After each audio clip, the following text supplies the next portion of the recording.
Hi నమస్తే. తన విలక్షణమైన నటనతో డిఫరెంట్ స్టైల్ ఆఫ్ డైలాగ్ డెలివరీతో 40 నట వసంతాలు పూర్తి చేసుకున్న అగ్ర హీరో మోహన్ బాబు గారు.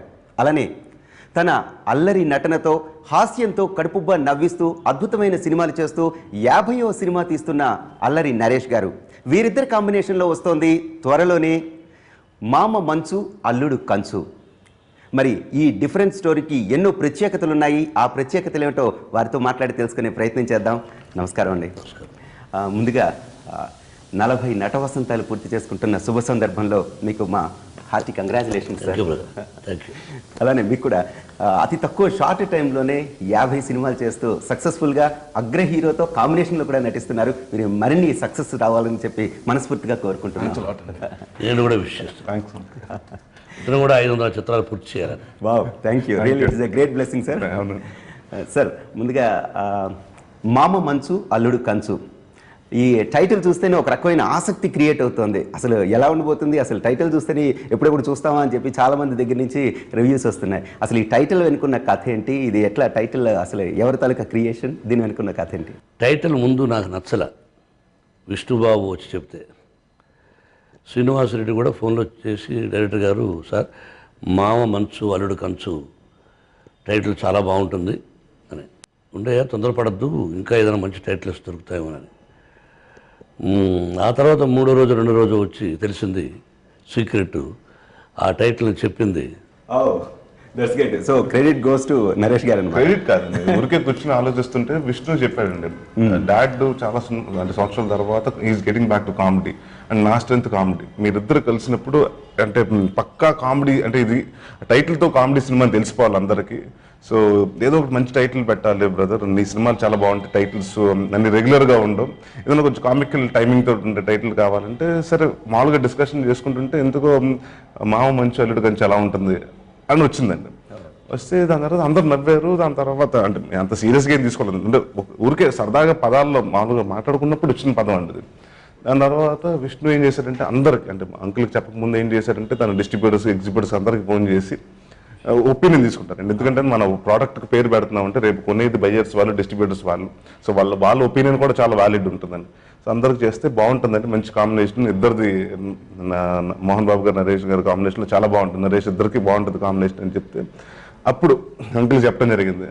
అంకుల్కి ఏంటంటే ఇంటి పేరు ఉంది కదా మంచు అనేది ఒక చిన్న ఇది, బట్ అది మేము పెట్టి ఉద్దేశం ఏంటంటే మామ మంచు అంటే మంచు అనేది మంచు లాగా కరిగిపోతారు, అండ్ కంచు అనేటప్పటికి ఒక ఐరన్, అంటే ఒక హాట్ అండ్ కోల్డ్ కాంబినేషన్ లా ఉంటుందని పెడతాం జరిగిందండి. అంతేగాని ఇంటి పేరుకి దానికి సంబంధం లేదు. లేదు అంటే మంచు అంటే నిజంగా జనాలు కూడా అలానే రిసీవ్ చేసుకుంటున్నారు. ఎందుకంటే అల్లుడి గారిగా మంచు కంచులా నటించారు మీరు చాలా సినిమాల్లో, చాలా బ్లాక్ బస్టర్స్ కూడా అయ్యాయి ఇంతకు ముందు. ఇప్పుడు ఒక్కసారిగా మామగారు మంచుగా మారేసరికి అది ఎట్లా అనిపించింది మీకు?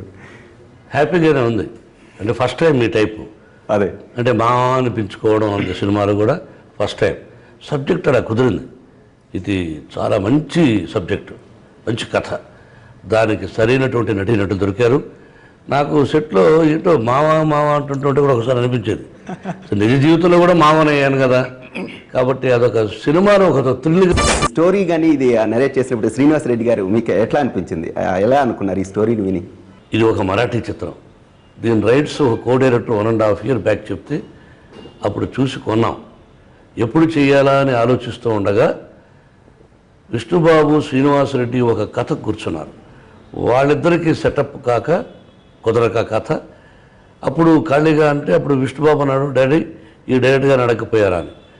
అప్పుడు ఆ క్యాసెట్ శ్రీనివాసరెడ్డికి ఇచ్చి ఏమయ్యా ఎలా ఉంటుంది చూడంటే, సార్ అద్భుతంగా ఉంది సార్ అంటే చేయాలయ్యా మనం అన్నా. సార్ నాకు అంతకంటే అదృష్టం, డెఫినెట్గా చేద్దాం సార్ అన్నారు. విష్ణు ప్రొడ్యూస్ చేస్తాన్నాడు. ఆ విధంగా ఆ కథ ఓకే అవ్వడం, దానికి ఎవరు బాగుంటారు రెండో క్యారెక్టర్ కనుకుంటే విష్ణువే సజెస్ట్ చేశాడు నరేష్ బాగుంటాడని. ఆ తర్వాత డైరెక్టర్ చెప్పాడు. కాబట్టి ఆ విధంగా సమకూరింది నరేష్ ఈ పిక్చర్కి రావడం కూడా. మీరు హాస్యాన్ని అద్భుతంగా పండించినా సరే సీరియస్ నటుడు అనే ఒక మార్క్ కూడా ఉంది. అలాంటిది మీతో కాంబినేషన్ అనగానే నరేష్ అసలు ఎలా చూస్ చేసుకున్నారు ఏంటి అని చెప్పి కూడా చాలా మంది ఆలోచిస్తూ రియలీ ఐఎమ్ వెరీ హ్యాపీ అండి. ఈ character he is the apt. Okay, ఇప్పుడు మన బ్యానర్లో మహానటుడు ఎన్టీ రామారావు గారు చేశారు, నాగార్జున చేశాడు, బాలయ్య చేశాడు, నాగేశ్వర గారితో చేయాలనుకున్నాం, కుదరలేకుండా పోయింది. కాబట్టి ఈ బ్యానర్కి ఒక హిస్టరీ ఉంది. ఈ బ్యానర్లో మరి మళ్ళీ బాబు చేస్తున్నా అంటే really we feel proud for that.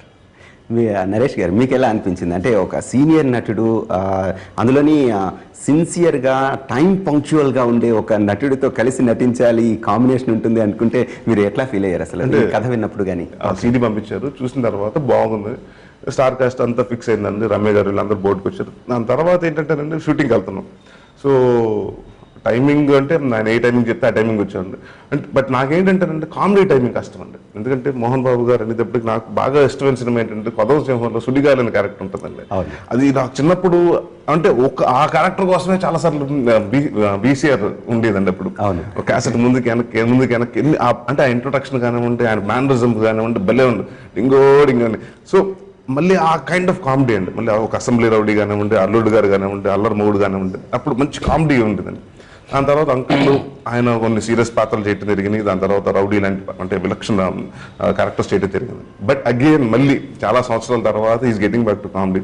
So అది డెఫినెట్గా ఉంటుందండి. ఎందుకంటే ఆయన అసలు కామెడీకి అంటే అసలు యాక్టింగ్ అంటే ఆయన కామెడీ ఎరగ తీసేస్తారు, సీరియస్ అంటే ఏదైతే అది. సో మనకేంటంటే కొంచెం కాన్షియస్గా ఉండాలి. ఎందుకంటే టైమింగ్ ఎలా ఉంటుందో తెలియదు, బట్ ఇద్దరిది సింక్ అవ్వాలి. అంటే ఆయన యాక్షన్కి నా రియాక్షన్ సరిగ్గా ఉండాలి, సో పర్ఫెక్ట్గా ఉండాలండి. సో అది ఫస్ట్ డే ఒక్క రోజు మాత్రం ఉంటుందండి. అంటే షూటింగ్ వెళ్ళగానే ఒక సెషన్, ఐస్ బ్రేకింగ్ సెషన్ లా ఉంటుంది కదండి. బట్ మా డైరెక్టర్ గారు ఏం చేశారు, ఫస్ట్ డే పెడతామే మామ అది నన్ను ఆయన ఏడిపించే సీన్, ఆయన నేను ఏడిపించే సీన్ రెండు పెట్టారు. సో ఏమైపోయిందంటే అదేంటి సార్ ఫస్ట్ డే నేను హెవీ సీన్ పెట్టారంటే లేదండి బాగానే ఉంటుంది. బట్ ఇంకొకసారి స్టార్ట్ చేసిన తర్వాత అంటే వీ నెవర్ థాట్ ఇట్. అంటే అంకుల్ కూడా ఒక్కోసారి ఇది కొంచెం ఇంకా ఎక్కేసేవయ్యా, ఎందుకు మొహమాట పడతాను, కొంచెం ఎక్కేసే అప్పుడే బాగుంటుంది, నెక్స్ట్ సీన్ నేను ఎక్కడానికి ఉండాలి కదా. So we thought about it and we discussed and it was very అంటే నేను చెప్తాను కదండి, చాలా మంది మోహన్ బాబు గారు ముందు అంటే నుంచుంటాను కానివ్వండి లేకపోతే మాట్లాడతాను కానీ భయపడతారు. నేను భయపడినండి, గౌరవిస్తాను. సో అంటే యాక్టింగ్లో భయం ఉండకూడదండి, నటుడికి భయం ఉండకూడదు, ఇనిబిషన్స్ ఉండకూడదు. నాకు తెలుసండి, నేను ఇలా వేసుకోను, నేను ఇలా అంటర్వేర్లో పరిగెట్టిన ఏం చేయాలో చేయాలండి, తప్పదు, నటుడుగా మనం అన్ని చేయాలి. So I was ready. But కొంత ఉంటుందండి, బట్ ఫస్ట్ డే తర్వాత ఇట్ వాస్ వెరీ కూల్ అండి. అండర్వేర్ వేసుకుని యాక్ట్ చేయమని నేను చేస్తానా? కాదు కదా, నేను చేశానండి, అవి చెప్తున్నాను. నేను చేయను కదండి. ఇప్పుడు షర్ట్లు లేకుండా చేయాలంటారు, లేకపోతే ఇప్పుడు మనకు ఆ సినిమా ఉందండి అల్లుడు గారు, గోచి ఊడిపోతుంటుంది, పరిగెట్టాలి. అవన్నీ మనకు కొన్ని ఇన్హిబిషన్స్ ఉండకూడదు. నేను మోహన్ బాబు గారు మీరు అనుకోలేదు కదా. సో అలాగండి నేను అసలు యాక్టర్గా వండర్ఫుల్ గా చెప్తున్నాను. అంటే ఒక క్యారెక్టర్కు ముందు ఒప్పుకొని ఈ క్యారెక్టర్లు ఈ విధంగా చేయాలి అని డైరెక్టర్ దగ్గర, ఒక నిర్మాత దగ్గర, ఒక నటుడు ఒప్పుకున్న తర్వాత కొంత సినిమా అయిన తర్వాత నేను అలా చేయను ఇలా చేయను అని చెప్పిన నటీనటులు చాలామంది ఉన్నారు. ఎస్పెషల్లీ ఎక్కువ శాతం హీరోయిన్లు ఉన్నారు. బిగినింగ్ ఒక టైపు కాళ్ళ మీద పడి ఈ సినిమాలో నేను ఉంటే చాలనుకున్న హీరోయిన్లు సగమైనాక ఎలా బిహేవ్ చేస్తారు, ఆఫ్టర్ తర్వాత ఏం చేస్తారు, మొదట ఏం చెప్పామో అదే చేయాలి అనే భావం నరేష్లో. కాబట్టి ఈ పాత్రను 100% న్యాయం చేశారు. ఇది పొగడ్త కాదు, ప్రతి చోట ఎప్పుడు చెప్పే మాట. నేను ఎక్స్పెక్ట్ చేయలేదు ఇంత బాగా చేస్తారా అని. నాతో చేయడానికి, నాతో పోటీ పడడానికి భయపడతాను. కామెడీ టైమింగ్ అంటే మోహన్ బాబు గారి టైమింగ్ అసలు ఎక్సలెంట్ టైమింగ్. ఆయన కామెడీ కానీ లేకపోతే ఆ డైలాగ్ డెలివరీలో కానీ అసలు ఎవరు పట్టుకోలేరు. కష్టం, కామెడీ చేయడం కష్టం, కామెడీకి రియాక్షన్ ఇవ్వడం కష్టం. ఎలా చేస్తారా అని చెప్పి చాలా మంది, బికాస్ ఈజ్ ఆర్టిస్ట్ చేయగలిగాడు కాబట్టి పోటీపడి చెయ్యాలనే మనస్తత్వం ఉన్నవాడే మంచి నటుడు, గొప్ప నటుడు అవుతాడు. శ్రీనివాస్ రెడ్డి గారు డైరెక్షన్ మీకు కథ చెప్పడం దగ్గర నుంచి అంతా విన్నారు, బాగా చేశారన్నారు. కానీ ఫస్ట్ సీన్లోనే ఇలాంటి హెవీ శ్రీనివాస్ రెడ్డి ఆయనకు మొదట పరిచయం అయిపోయింది, ఆయన సినిమా చేశాడు, అది వెరీ గుడ్ హిట్. నాతో ఫస్ట్ టైం. ఓకే, నేను ముందు కూర్చోబెట్టి అన్నీ చెప్పాను, అతను ముందు కంగారు పడ్డాడు. ఏమయ్యా ఎందుకు కంగారు పడితే సినిమా చేయలేవు, 4 గోడల మధ్యనే స్టోరీ డిస్కషన్ జరుగుతుంది, ఏం కావాలనుకుంటాం అది నాకు చేసి పెట్టు, షార్ట్ ఎలా తీ అలా తీ అని మాత్రం నేను చెప్పను.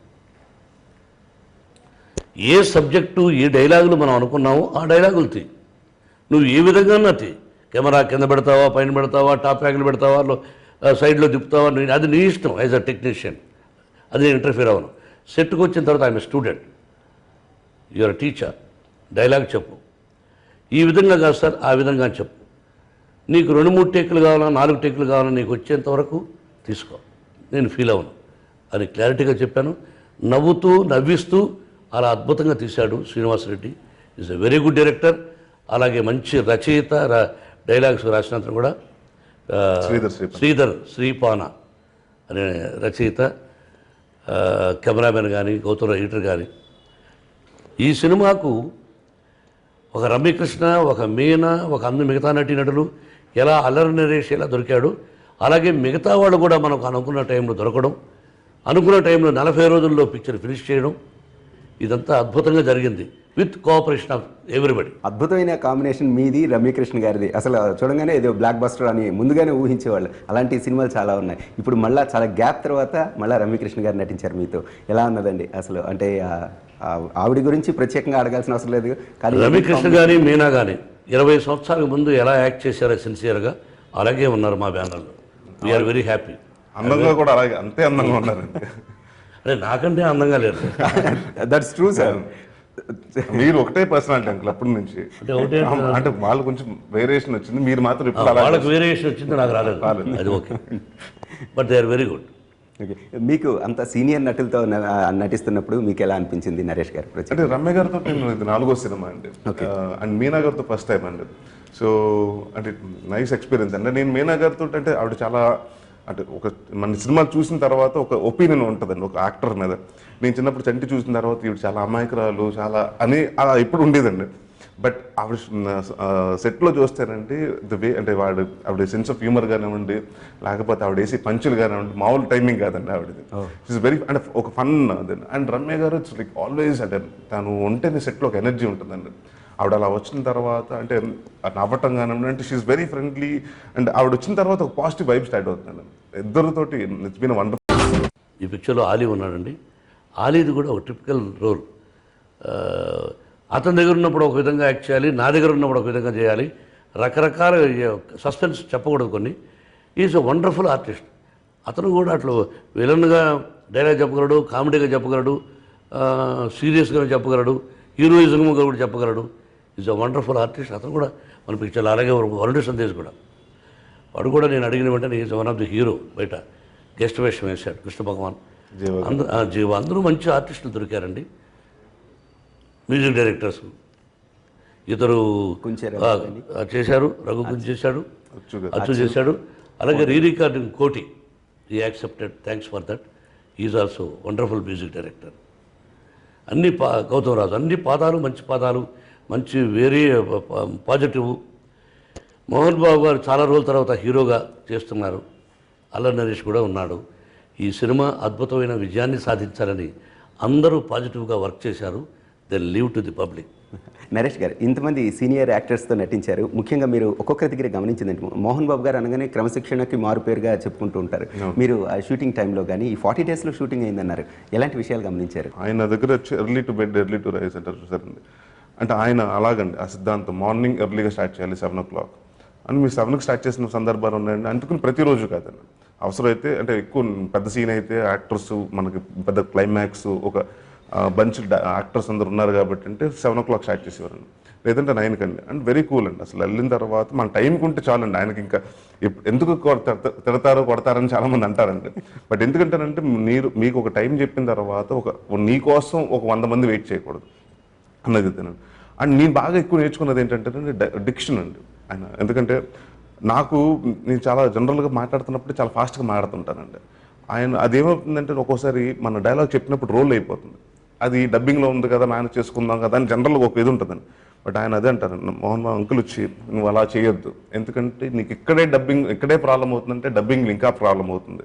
సో ముందు ఏదైతే ఉందో నీకు స్పష్టంగా నీకు డబ్బింగ్ చెప్పకుండా నీకు అవకాశం నీకు ఈజీగా ఉండాలి, అప్పుడే ఆడియన్స్కి క్లారిటీగా వినిపిస్తుందని. ఆ డైలాగ్ కొంచెం రెండరింగ్, లేకపోతే ఇక్కడక్కడ పాజులు ఇవ్వు, రాంగ్ పాజులు నువ్వు ఇక్కడ తీసుకో, ఇది బ్రిడ్జ్ లాగా ఉంటుంది, ఇక్కడ తీసుకుంటే కరెక్ట్గా ఉంటుంది నీకు అన్ని మొత్తం అన్ని చిన్న చిన్న డీటెయిల్స్ అంటే అది డెఫినెట్గా సీనియారిటీ అనేటప్పటికి అది మనకు తెలుస్తుంది ఏంటంటే వర్క్ చేసినప్పుడు అర్థమవుతుందండి. ఆయన ఒక చిన్న డైలాగ్కి ఒక స్ట్రెస్ ఇస్తే ఎంత, స్ట్రెస్ ఇవ్వకపోతే ఎంత డిఫరెన్స్ వస్తుందో ఆయన చెప్పినప్పుడు తెలుస్తుందండి. Secret of success. డెఫినెట్గా, ఎందుకంటే ఆయన పెట్టింది అంటే ఆయన డైలాగులు మోహన్ బాబు గారి తర్వాత ఎవరైనా చెప్తారండి, ఆయనకు అంత ఇది ఉందండి. సో నేను ఎప్పుడు అది కాన్సన్ట్రేట్ చేస్తూ ఉంటాను. ఆయన అసలు ఎక్కడ ఇస్తున్నారు, బ్రేక్లు ఎక్కడ ఇస్తున్నారు అంటే ఆయన ఒక సడన్గా మధ్యన లాగుతుంటారు మళ్ళీ దేనికి అంటే ఎక్కడ పెంచుతున్నారు, ఎక్కడ తగ్గిస్తున్నారు, ఎన్ని నేను బాగా ఎక్కువ. అందుకనే మోహన్ బాబు మార్క్ కామెడీ అంటే ఇంకా ఆ మార్క్ అట్లానే ఉంటుంది. అందుకనే డైలాగులు అసలు బీట్ కాదు కదా, దగ్గరికి కూడా ఎవరు రాలేకపోయారేమో అనిపించండి. యాక్చువల్గా విలన్ అని నేను అన్ను, ప్రతి కథానాయకుడు అంటాను. ఈ రోజుకి, రేపటికి, ఎల్లుండికి, ఎప్పటికైనా ఆ పాత్ర చేయాలని ఇష్టం నాకు, విలన్ పాత్ర చేయాలని. ఆ ఉద్దేశంతో నేను వచ్చాను. చాలామంది విలన్ పాత్ర చేస్తుంటే విలనా అంటాడు, ఆవిడ కామెడీ అంటాడు. నువ్వు చెయ్యి కామెడీ అంటేంటరా, కామెడీ పాత్ర చేయడం మామూలు విషయం కాదు. అతను కామెడీగా చేస్తూ, సీరియస్గా చేస్తూ ఒక హీరో వెళ్ళబడ్డాడు.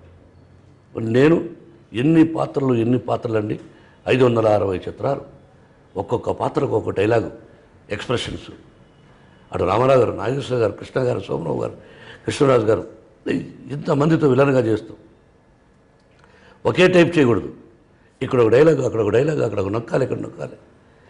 ఇది నేర్చుకున్నాం మా గురుగారు దాసనారాయణ గారి దగ్గర. ఈ సక్సెస్ఫుల్ 40 years జర్నీలో ఈ కథ ఈ టైప్ చేస్తే బాగుంటుంది, ఈ రోల్ చేస్తే బాగుంటుంది అని ఏమైనా ఉండిపోయిందా మీకు? కానీ ఉండిపోయినాయి, చాలా ఉన్నాయి. ఇది మంచి విజయాన్ని సాధిస్తుందని నమ్ముతున్నాను. సాధించిన తర్వాత సహజంగా ఇదే కాంబినేషన్కి ప్రయత్నం చేస్తాను నిర్మాతలు. స్వాగతం, సుస్వాగతం. కానీ నేను చేస్తే ఇతని బ్యానర్లో చేస్తాను. వావ్, లేకపోతే నరేష్ గారు బయట బ్యానర్లు అయితే ఆలోచించుకోవాలి, చేయాలా లేదా. అది షూటింగ్ చెప్పినప్పుడు ప్రామిస్ చేశారండి. అది కాబట్టి ఈవీ సినిమా బ్యానర్లో అయితే చేస్తాను, బట్ బయట బ్యానర్లో అయితే ఆలోచిస్తాను. ఈ సక్సెస్ను లెట్ హిమ్ క్యాష్ ఇట్ అనేది నా కోరిక. మీరు ఇందాక అన్నట్టుగా ప్రతి కథానాయకుడి పాత్ర అయితే నాకు ఎప్పటికీ ఒక డ్రీమ్ రోల్ అని చెప్పి అంటుంటారు. ప్రతి కథానాయకుడిగా మా ముందుకు వచ్చే అవకాశాలు ఏమైనా ఉన్నాయా? ఆల్రెడీ అలాంటి కథలు ఏమైనా ఆలోచిస్తున్నారు? మీకు ఎవరైనా దర్శకులు ఉంటే, నిర్మాతలు ఉంటే, ఇది దైవ సాక్షిగా చెప్తున్నమాట. ఆ ప్రతి కథానాయకుడు అంటే ఏంటి అనేది నిజమైన తెలిసిన దర్శకుడు ఉంటే తీసుకురండి, రేపే ఒప్పుకుంటాను. వింటున్నారు కదండి, తప్పనిసరిగా మోహన్ బాబు గారు రెడీగా ఉన్నారు ప్రతి కథానాయకుడి పాత్రలో అద్భుతంగా నటించడానికి. So are most welcome with wonderful stories. నేను మీ తరఫున రిక్వెస్ట్ పెట్టేశాను సార్. ఈ 50th మూవీ స్పెషాలిటీస్ ఏంటి? అంటే మోహన్ బాబు గారితో ఒక బిగ్ కాంబినేషన్ చేయడం అనేది ఒక స్పెషాలిటీ మాకు కనిపిస్తుంది. ఎట్లా అనిపించింది? అంటే స్పెషాలిటీ చాలా ఉన్నాయండి. అంటే ఒక హీరో 50th ఫిల్మ్కి ఇంకో హీరో ప్రొడ్యూస్ చేయటం అండి, విష్ణు, అదొక స్పెషాలిటీ అండి. అంటే జనరల్గా సాధారణంగా ఎవరికైనా వాళ్ళు అంటే మనం ఓన్గా చేసుకుందాం అని ఉంటుందండి. బట్ తను ఫార్వర్డ్ వచ్చి నేను 50th చేస్తానంటాం. And senior actors Mohan Babu గారితో ఫస్ట్ టైం చేయటం అండి. అండ్ ఇంకోటి ఏంటంటే ఇప్పటి వరకు ఆయన ఎవరికి అవకాశం వల్ల ఆయన మామగారిని పిలిచే అవకాశం నాకే ఇచ్చారు. సో అదొకటి అండి. బట్ బ్యూటిఫుల్ రమ్య గారితో, అలాగే మీనా గారితో అవకాశం. సో ఇట్స్ అంటే ఒక 50th ఫిల్మ్కి ఏదైతే పెద్ద ప్లాట్ఫామ్ కావాలో అంత దానికంటే మించి పెద్ద ప్లాట్ఫామ్ ఉందండి. So I could ask for అంటే మోర్ దెన్ దిస్ అండి. 50th film can't be better than this. తను 50వ చిత్రం సోలోగా తీసుకోవాలి అనే కోరిక కలిగిందని విన్నాను. I appreciate for that. ఎవరికైనా, నాకైనా, అతనికైనా, రేపు విష్ణుకైనా, మనోజ్కైనా, ఎవరికైనా 50వ చిత్రం సోలోగా ఉండాలి, ఇంకొక హీరో ఉండకూడదు అనే కోరిక ఉంటుంది. తప్పు కదా. ఆ కోరిక అతను ఉండింది. కానీ నా మీద ప్రేమతో, గౌరవంతో, ఇక కథ బాగుందా, ఎన్ని బాగుందో పక్కన పెట్టినా లోపల ఎక్కడో నా మీద ఒక ప్రేమతో he accepted this. Really I'm grateful to Naresh. Sir, Yamadharmaraju MA, లేకపోతే రౌడీ అల్లుడు, ఆ తర్వాత రాయలసీమ రామన్న చౌదరి, ఇలాంటి చాలా పవర్ఫుల్ క్యారెక్టర్స్ మీరు చేశారు. ఇలాంటి పవర్ఫుల్ క్యారెక్టర్ మళ్ళీ కావాలని చెప్పి చాలామంది మీ ఆడియన్స్ కోరుకుంటున్నాం. ఆ స్టోరీని వెతుకుతున్నాం. తొందరలో ఒక మంచి పొలిటికల్ సినిమా, ఒక అసెంబ్లీ రౌడీ లాంటి సినిమా, ఒక రౌడీ గారు పెళ్ళాం, వీటన్నిటిలో కూడా పొలిటికల్ డైలాగ్స్ ఉన్నాయి. అవును, అద్భుతమైన డైలాగ్స్. దీనిలో కూడా పెట్టాలనుకున్నాం కానీ విష్ణుబాబు వద్దన్నాడు. డాడీ వద్దు, మనం ఏ పార్టీలో లేవు ఇప్పుడు. పార్టీలో ఉన్నప్పుడని కాదురా, ఉన్నా లేకపోయినా సమాజంలో జరుగుతున్నటువంటి అన్యాయాలను, ఎన్టీ రామారావు గారు పాలిటిక్స్లో లేనప్పుడు సొసైటీలో జరుగుతున్న అన్యాయాలను సినిమాల ద్వారా పెట్టేవారు, ఎంజీఆర్ గారు పెట్టేవారు. అలాగే నాకు ఇష్టం నా సినిమాలు చూసుకుంటే. కాబట్టి పెడదామంటే వద్దన్నాడు. నేను చెప్పినా కూడా విష్ణు కట్ చేయించేశాడు. సో చాలా హై ఎక్స్పెక్టేషన్స్ ఉన్నాయి ఈ మూవీ మీద. మంచి కామెడీ, అంటే సింగిల్గా ఉంటేనే మోహన్ బాబు గారు అద్భుతమైన కామెడీ పంచులు వేస్తారు, అలానే నరేష్ గారు అంటే కామెడీతో కితకితలు పెడతారు. మరి ఈ ఇద్దరి కాంబినేషన్లో ఈ సినిమా వస్తుంది. సరే, ఎప్పుడు రిలీజ్ అవ్వబోతుంది ఈ సినిమా? డిసెంబర్ 2015 అంటే ఈ సంవత్సరం డిసెంబర్. అందరికీ పండగే క్రిస్మస్ అంటే. కొంతమందికి క్రిస్టియన్స్కి మాత్రం పండగ, మనకు కాదని నేను భావించను. ఓకే, మనందరికీ పండగే క్రిస్మస్. ఆ క్రిస్మస్ రోజున విడుదల చేయబోతున్నాం. అందరికీ కితకితలు పెట్టబోతుంది ఈ movie. Yes, that's great. Naresh గారు, స్పెషల్గా ఈ మూవీ గురించి ఏం చెప్పాలనుకుంటున్నారు వ్యూవర్స్కి? అంటే డెఫినెట్గా అండి ప్రతి మూవీ స్పెషల్ అనండి. బట్ ఇది 50th అనో లేకపోతే ఇది పక్కన పెడితేనండి, అల్లరి మొగుడు అంటే అది ఎంత సినిమా ఎంత పెద్ద హిట్టో తెలుసు. బట్ దానికి అల్లరి నేను వచ్చాను, అల్లరి నరేష్ యాడ్ అయితే ఇంకా ఎంత నవ్వుకుంటుందో ఎక్కువ డబుల్ అవుతుందండి, ఎన్హాన్స్ అవుతుంది డబుల్. సో మీరు ఏదైతే ఎక్స్పెక్టేషన్ పెట్టుకున్నారో అంటే ఇట్స్ కొని బి కంప్లీట్, అంటే చాలా అంటే రోజుల తర్వాత అంకుల్ పూర్తిగా అంటే ఇట్స్ కొని బి ఒక్క నిమిషం ఎంత ఉంటుందండి అంతే సినిమాలో. ఒక సెంటిమెంట్ సీను, ఎక్కడ సెంటిమెంట్ లేకుండా ఆద్యాంతం రైట్ ఫ్రమ్ స్టార్టింగ్ నుంచి ఎండ్ క్రెడిట్స్ వరకు కామెడీగానే ఉంటుంది. సో మీ టెన్షన్స్ అన్నీ ఇప్పుడున్న మెకానికల్ లైఫ్లో ప్రతి ఒక్కరికి ఒక టెన్షన్స్ ఉంటాయండి, అది ఆ 2 గంటలు హ్యాపీగా మర్చిపోయి ఎంజాయ్ చేస్తారు. సో నాకు అంటే నేను మీరు ఏదైతే ఎక్స్పెక్టేషన్ పెట్టుకుని వస్తున్నారో ఆ ఎక్స్పెక్టేషన్తో రండి, దాని మించి సినిమా ఉంటుంది. I can promise that. That's great అండి. Thank you very much Mohan Babu గారు, and thank you very much Naresh గారు. చూశారు కదా, అల్లరి మొగుడుతో అల్లరి నరేష్. నిజంగా ఇది చాలా అల్లరి చేసే మూవీ, ఎంతో ఆనందంగా ఫ్యామిలీ వచ్చి చూడాల్సిన అద్భుతమైన మూవీగా ఇది నిలుస్తుంది అంటున్నారు. December 25th రాబోతున్న ఈ మూవీ కోసం అందరూ ఈగర్గా వెయిట్ చేస్తున్నాం. ఇది వాటి చిట్ చాట్.